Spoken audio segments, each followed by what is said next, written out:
la qualité du sperme des hommes partout sur la planète a diminué d'à peu près 50%. Toute population confondue, tout continent confondu.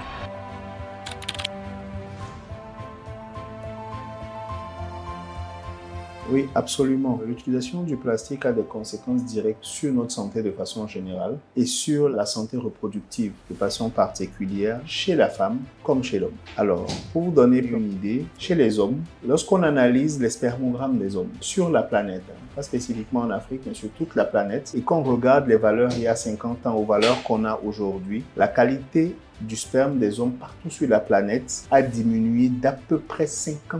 Toute population confondue, tout continent confondu. Et si vous regardez les normes de l'OMS, les normes qu'on utilisait il y a 50 ans pour dire qu'un sperme est normal, c'est pratiquement 3 fois beaucoup moins en fait aujourd'hui. Aujourd'hui, pour dire qu'un sperme est normal, on a dû baisser. C'est comme quand on allait aux examens, ce qu'on a racheté là. Donc aujourd'hui, pratiquement, tous les spermes sont rachetés pour qu'on puisse dire oui, c'est normal. Donc ça, c'est chez l'homme. La qualité du sperme a carrément diminué. Chez la femme, on a de plus en plus de troubles hormonaux. On a de plus en plus aussi de femmes qui vont avoir des difficultés à tomber enceinte par des troubles hormonaux qui sont beaucoup plus importants aujourd'hui. Et on a aussi de plus en plus de cancers gynécologiques hormonodépendants qu'on avait à un certain âge. Je donne un exemple. Par exemple, le cancer du sein, en général, avant, on avait un âge moyen autour de 50 ans. Aujourd'hui, il y a de plus en plus de cancers du sein chez des personnes beaucoup plus jeunes, avant 40 ans. Et ça, c'est lié aussi aux hormones et aux perturbateurs endocriniens.